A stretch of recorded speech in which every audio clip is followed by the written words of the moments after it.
You know, we've done a lot of these discussions on a variety of topics, and it always comes back to, you know, but how do I take care of myself so I can support my team? You know, what are best practices from other women entrepreneurs and entrepreneurs in general? And so that's what this session's for. So enjoy, and I will be back to help moderate the Q&A the second half.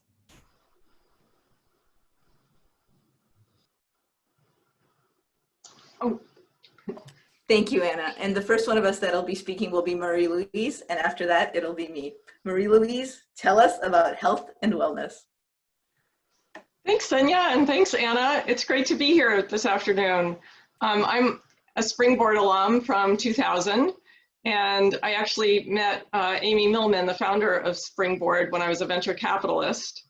And I became a little notorious because I left venture capital to join one of our portfolio companies, Telezoo.com, and had the opportunity to be one of the presenting companies at Springboard 2000, which was awesome. So my background is I studied engineering at MIT, did product development and engineering consulting and project management consulting. I was in venture capital for 6 years, where I helped entrepreneurs achieve their business and fundraising goals. As an entrepreneur, I was the CEO of companies where I had to hire and fire people and manage the growth according to key business metrics. And one of my favorite things in the world was mentoring other entrepreneurs, which I've been doing for a long time. And one of the things that I learned is that the business metrics and the business management can be learned, but life management and health and wellness management is not really taught in business school or at MIT or in high school. And because of that, I decided to start a company called Delight Me, which stands for Diet, Exercise, Laughter, Inspiration, Goals, Habits Together, Motivation Every Day. And it's a life management platform where people can set goals with people they trust and track progress in an evidence-based way. In addition to having the software platform, I actually now offer more joy, less stress workshops, wellness workshops, and I just finished doing workshop number 10, so I'm super excited to be here and talk to you about ways to have more joy and less stress. And the way I do this is with a 3-part framework: know yourself, know others, and know science. Basically, if you want to have more joy and less stress, you need to know what is bringing you joy and what brings you stress. So one way to know yourself is with Maslow's hierarchy of needs. All humans have needs. They have basic human needs like food and shelter, water, safety, security, employment. They have love and belonging, respect for self and others, need for autonomy and a sense of purpose. And knowing others, those people on your team, your employees, your board of directors, your family, your friends, all have all those Maslow's hierarchy of needs apply to all the people in your life. So if you understand your own needs as well as the needs of those around you, it will be much more joyful and less stressful. Because when people don't have their basic needs met, it's very stressful. So knowing science also is about knowing over time, recognizing patterns having to do with if I want to change the direction of my life, if I want to change my behaviors, my habits, if I want to change the behaviors and habits of those around me, there are things sometimes it's trial and error. You know, you can read a lot of books on how to manage difficult people or how to inspire and motivate people, on how to deal with conflict. There are all these things, but you have to develop habits and skills to make these behaviors automatic when you deal with difficult, stressful situations that might cause anger, anxiety, or guilt, for example. And the other thing is, as in the Delight Me name, diet, exercise, laughter, if you aren't taking care of your basic needs, like getting enough sleep, eating healthy, exercising, you're not going to be the best boss or the best friend or the best spouse or significant other. So you need to figure all this stuff out. So one of the things that I do in the workshop is organize, think of, like in your business, you've got your revenue needs, your fundraising needs, marketing, product development, manufacturing, operations. Well, in your life, you can think of your life as having different components as well, with key success factors and key metrics associated with each one. Just like you have business metrics, you can have life management metrics, like health metrics, things like not only weight and blood pressure, but also things like stress levels, metrics related to your medications, the right dose of your medications. Do you have side effects from your medications? Your diet metrics, are you getting the right mix of protein and carbs and fat? Are you having too much salt, too much sugar, things like that? And there are metrics associated with everything, or with fitness, exercise. If you don't get enough exercise, if you're sitting behind a screen all day long, don't be surprised if your neck hurts and your back hurts, and you can have all kinds of problems if you aren't taking care of your body, basically. And it's all interconnected, so you can't just like say, just think at one thing at a time, because they all interconnect. Like if you're really stressed out at work because somebody's driving you crazy, like somebody on the board or somebody on your team, don't be surprised if your neck hurts and your back hurts and your stomach hurts. It happens, and it's important to look scientifically to see the cause and effect. Does my stomach hurt because somebody's driving me crazy, or is it because it's something I ate? Or does my back hurt because of the way I'm sitting, or maybe I'm really stressed out and my body's trying to tell me something? And if your body's trying to tell something, you need to have that self-awareness to tune in to find out what is it trying to tell you. So that's one of the things that I work on with in the workshops and with my clients. And in the software platform, it's designed so that you can track any metric you want in any aspect of life by yourself or with somebody you trust, your personal trainer, your yoga coach, your life coach, your executive coach, your boss. And as an example, with one of our customers, Maria Pickering, she was an entrepreneur with vertical jobs, and she was totally overwhelmed and totally stressed out because she was a new business development executive, and she was supposed to sell $2 million worth of services by Christmas. And she's like, oh my God, I don't know where to start. And so her boss called me up and was like, Marie-Louise, can you help me? And it sounds like this online platform would be great. So I sat down with Anne and Maria, and we talked about breaking that big goal into little tiny bite-sized pieces. So don't think, you don't have to have $2 million by Thursday. You can just break things down into little bite-sized pieces. There's a best practice sales process, like, you have to make cold call. You need to get the names and addresses and phone numbers of people. You need to make phone calls and send out emails and go to networking events and conferences and write proposals. And then if you do all this in a disciplined way, day after day after day, week after week, month after month, good things will happen. And so she used the platform to track the number of calls and the number of emails, et cetera. And she could also use it for tracking things qualitatively. Like, I just met the head of the Redskins, and I just met the head of, somebody from DOD, and I just met somebody from wherever.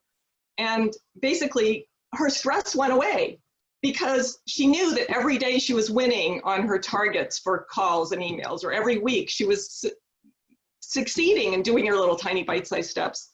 And her boss always knew what was going on from a dashboard. So her boss didn't have to worry. She didn't have to micromanage her, and she didn't have to worry about things. And then there was an instant sales report. So Maria's stress went away and she got her targets. Other examples of things that I help people with, not only their fundraising goals, their sales goals, but things like losing weight, losing 20 pounds just by tweaking a few things in your diet so that you aren't as hungry all the time, for example. You know, like if you eat a lot of sugar, you get a real big rush, but then you crash. So if you have less sugar, you're gonna have more energy, for example. And to get people to pay attention to things like medications, because there are all these side effects that you might not be aware of. There's medications that make you not sleep or make you sleep too much or have any number of side effects. So another thing that is one of our, in this current COVID and riots and craziness in the world today, one of my most popular pieces of advice is don't read the headlines first thing in the morning. Prioritize, you know, don't look at your phone first thing in the morning. Do something that brings you joy. Singing, exercise, writing for pleasure, reading for pleasure. Do something for yourself first, and that will pay dividends for the rest of the day. So, Senia, I think that's a good intro. I'd be happy to answer any questions, or why don't you take over and do your part? Excellent. So we're going to switch right now. I'll fill in some of the holes. So Marie-Louise has set us a foundation. This is how we planned it. And I'll kind of put a layer on top of that of additional things that may be helpful for you in health and wellness. And then we will take your questions. So get ready. Marie-Louise and I can be like your personal coach. So start getting your questions ready. You can post them into the Q&A, into the chat section. We're going to see them. We'll answer them. All right, so one thing I love that you said, Marie-Louise, which is the small steps. I love that you mentioned that. I'm a big believer of small steps. I'm a big believer in taking steps that are so small that they don't even feel like a step. Like one push-up would feel like not a step. Sending one email would feel like not a big step. So that actually ties into what I wanted to speak with you about. When we started speaking together, Anna, Marie-Louise, and I, between Springboard and us as a coaching organization, what are some things that entrepreneurs are facing? We noticed that health and wellness is a big deal, but within health and wellness, we're noticing that the lines are really blurring. So that's what I want to add on top of the foundation Marie-Louise just set us up with. The lines are really blurring in our everything that we're doing. We're at home, and I have 2 kids at home, and the kids can walk into a conference call all day long. We sit at our computer, and so we even forget to go out for a walk, even just literally outside. We may not schedule our own exercise time because we're at home. So as entrepreneurs, all of the lines are blurred. Plus, we want to make sure that we're serving the world, that we're helping people right now in this time. So we're putting in those hours. So my talking with you for the next few minutes is on constraints. Where a lot of us are entrepreneurs, we're at home, lines are blurring. So why is this important? Why are constraints important? Because otherwise we're feeling these things like overwhelmed, like stressed, like what am I doing here? And if we have constraints, and very specific constraints, then we may be able to draw our own boundaries so that we are more fulfilled and more productive in the different areas of life. So I'd love for you to play an experiment with me to start. Would you please, in the chat, would you please list just really, really quickly 5 items that are in your fridge, in your refrigerator right now from what you remember? So any 5 items, go for it. Any 5 items, and I'll just give you a moment to list. I'm interested to see what people have in their fridges these days. So in the chat session, what 5 items do you have? Keep going, give me a lot, give me all 5. Okay, so I'll read off one of the lists that's coming in. Oh, this was really quick. Milk, juice, veggies, fruit, and creamer. Great. Oh, wow, this is someone else with lots of details. Awesome. Zucchini, tomatoes, mozzarella. Wow, you're going so fast. Bok choy, apple, beer. I combined 2. Okay, awesome. Great, so you have a lot of things in your fridge. Now, so let's set that aside. Thank you. And now would you please list for me as fast as you can in the chat 5 green things that you have in your fridge. 5 green things. I'm going to give you a moment to do that as well. Brussels sprouts, broccoli, lettuce. Someone came back with right away.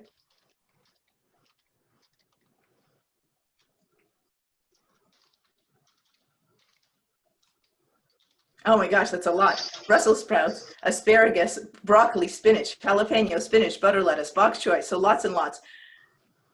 The research, lots, thank you. Zucchini, salad, cucumbers. I didn't mean to, Marie-Louise, by asking green, but I think we got to sort of your part of the equation too, which is, yes, eat the healthy things.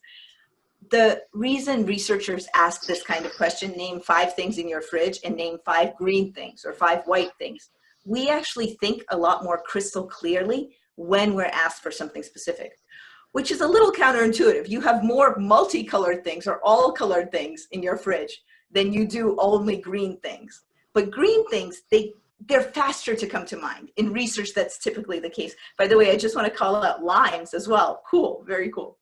Green peppers. So if there is, and this is just the tip of the iceberg, but if there is research that constraints actually help us, they help us because it's easier to access information. Information is more organized in our heads. If constraints actually help us, then what can you do, what can I do to bring healthy constraints into our life? And I'd like to talk about this again in the next few minutes in 3 domains: our health, our work, and our home. So with our health domain, we're kind of in charge of our health domain. And I'll give an example in each of these.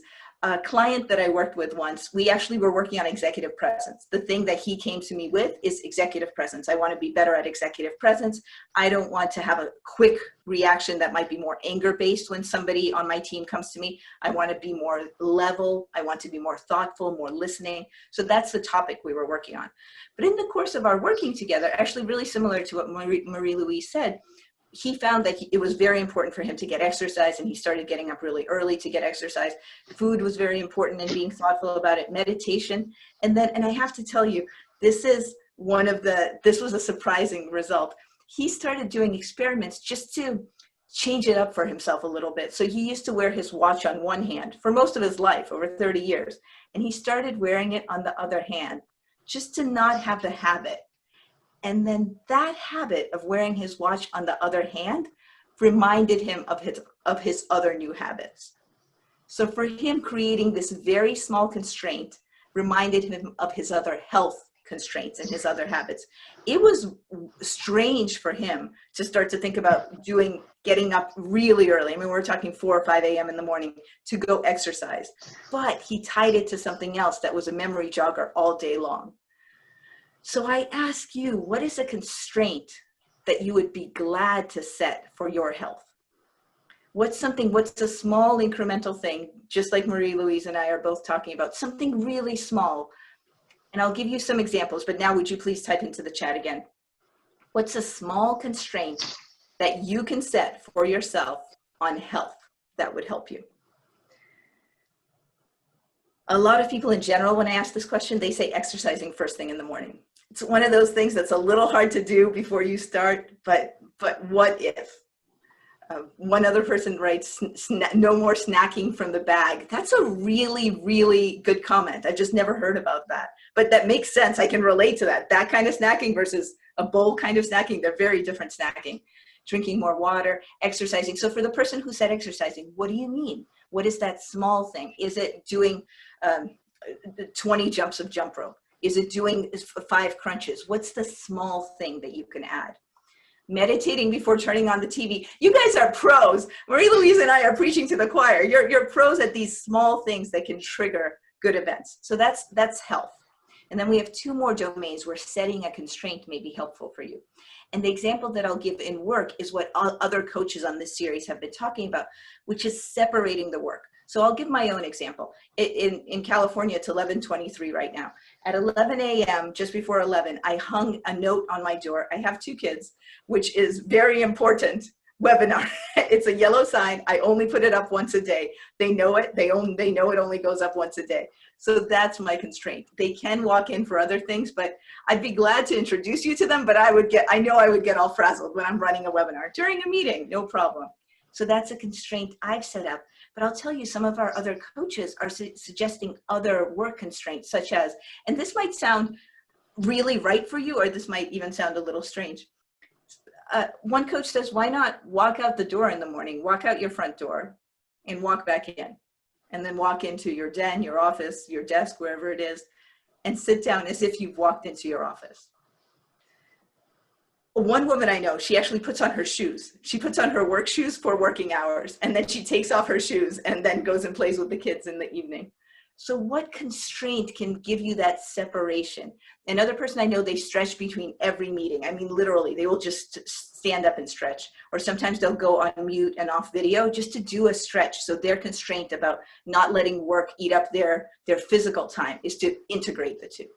So that's our work. We talked about a health constraint. We've talked about a work constraint. And now let's talk about a home constraint. So a home constraint can be anything where it's important for you to make sure that you have that home time. Even executives who usually may not make it home for dinner 5 days a week. Now I see a lot of executives trying to have lunch with their family because they are in their homes and they're able to do that. So if we summarize all this, we've got that constraints may be beneficial. There's lots of research on this. I just gave you a fun fridge example.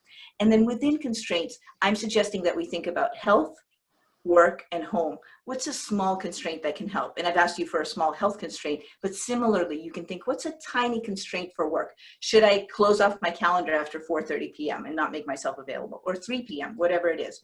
What is a constraint that could be helpful for you? And with that, I just want to add a big picture to this, which is completely in line with Marie-Louise's comment. It is small steps. So you might think, oh, Marie-Louise gave me some advice on all of these useful things about my diet, my exercise, about my habits. What do I do? Or Senia said there are 3 things. No, just choose a small step in one thing. You can brainstorm. So Marie-Louise is nodding. And that is my conclusion of this formal part. So thank you for joining us. We're delighted to answer your questions now. Marie-Louise, we really just, oh, I'm going to bring Anna back. We really just sort of had really similar thoughts on life here. And this is the first time we're presenting together. I like that. So one question that we had submitted beforehand was, in terms of limited contact with colleagues, you know, how are ways that you've been able to manage kind of that interaction with the outside world, whether it be friends, coworkers, you know, whatever, to balance that part of our mental health, of not, you know, seeing new faces every day? Well, I created an open mic night via Zoom on Tuesday nights. So instead of going to my favorite pub where there's live music and lots of musicians, I do it all on Zoom. So I've invited all my singer-songwriter friends, and so for a couple hours on Tuesday, we hang out and play music and listen to music, and it's super fun. What kind of music do you play, Marie-Louise? Well, I'm mostly in the audience, even though I do sing, and I have sung at the thing, but mostly it's people that are blues, people that do blues, popular music, I don't know, maybe country western, but a variety of styles. And a lot of popular, you know, some people play the Beatles or Bill Withers, or some of the great blues people. And then we hang out afterwards and just talk, which is really great. Yeah. That's a good idea. I would add a few similar things to that. One is just text a person when you're thinking about them. People are at home, they might be able to text you back. So text a person when you're thinking about them. You're a little bit in control of setting up, just like Marie-Louise did with this open mic group, of who do you want to see from your this school or that school. So getting the people together that you would like to hang out with. And I had another thought, but I forgot it, just around agenda-less meetings. I actually heard this from somebody else. I was on a Financial Times call with the CEO of IKEA, and he brought this up, that this is something they're doing a lot, which is most of our meetings have agendas or have goals, or there are specific people there. And then also they're starting at IKEA to put these agenda-less meetings on the calendar. And that means that at the company, people can come for it's the water cooler break. People can come for a half hour and you can talk about anything. There is no agenda, there's nothing to get done. So those are some ways. Anna, do you think that answers what the person was asking? Yeah, I think so. I mean, I think at least for our team, we are kind of mini teams within Springboard. We meet at least once a day. And I mean, we usually allow the first 10 minutes just to kind of like catch up on personal things and say like, how's your morning? How's your evening? You know, stuff you'd usually say normally, and then say, okay, now it's time to talk about work, you know, and just to have that kind of moment of normalcy that we would in an office is really nice before you just jump right into work. Because I felt like, you know, calls, I think, and videos have become a lot more efficient when they're done virtually because you don't have that standing around time like you would in person, but sometimes that is needed. So making time for that before jumping into, you know, the actual work you have to discuss. And it's so wise when there's so much going on. So at the beginning, there were all these different news about coronavirus. Now there are so many things in America and globally that we're all paying attention to. And just checking in with all of us, how are we doing? It's just so human. Well, one of the things that I do is I teach in the online MBA program at American University's Kogod School of Business. So for example, at class on Saturday, I gave everybody an opportunity to talk about what's going on in the world, and they were very grateful. So we spent, you know, half an hour just talking, and you know, people stayed afterwards to say, thanks so much for giving us space to talk about what's going on and what's on our mind. So people really appreciate that non-agenda stuff. Let's be more human in a sense. Let's be more human. Thank you so much for the formal part of the call. So we're going to stop the live stream, and thank you so much. Thank you, Marie-Louise. Thanks for Anna for organizing this with us. And I'm going to start the live stream.